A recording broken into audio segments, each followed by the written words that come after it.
ഈശോയിൽ ഏറെ സ്നേഹമുള്ളവരെ, ദൈവം ശക്തനാണ്. അവിടുന്ന് ആരെയും വെറുക്കുന്നില്ല.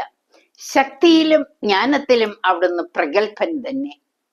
ദുഷ്ടനെ അവിടുന്ന് വകവരുത്തുന്നു, ദുഃഖിതരുടെ അവകാശം സംരക്ഷിക്കുകയും ചെയ്യുന്നു.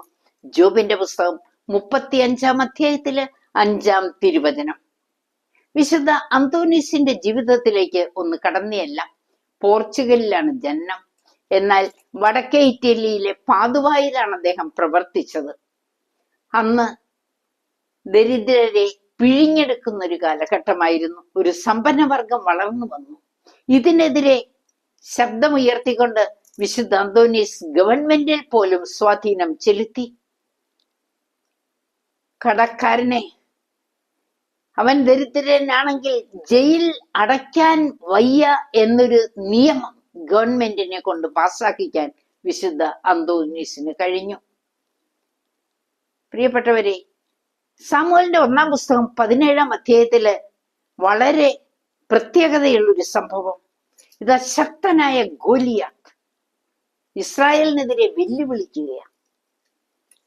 4-5 കല്ലിന്റെ കഷ്ണങ്ങൾ കൊണ്ട് ഒരിടയച്ചെറുക്കൻ ആ ശക്തനെ നേരിട്ടു. വിജയം ദൈവത്തിൽ നിന്ന് അവന് ലഭിച്ചു.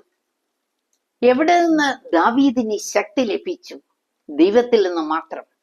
പ്രിയപ്പെട്ടവരെ, നമ്മുടെ ജീവിതത്തിലും ശക്തി നേടിയെടുക്കേണ്ടത് മനുഷ്യനിൽ നിന്നല്ല, സമ്പത്തിൽ നിന്നല്ല, ജോലിയിൽ നിന്നല്ല, അധികാരത്തിൽ നിന്നല്ല, ദൈവത്തിൽ നിന്നായിരിക്കണം.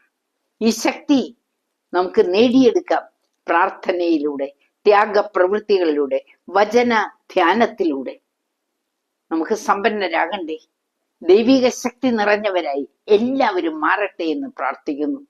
നല്ലൊരു ശുഭദിനം എല്ലാവർക്കും ആശംസിച്ചുകൊണ്ട് ആമേൻ.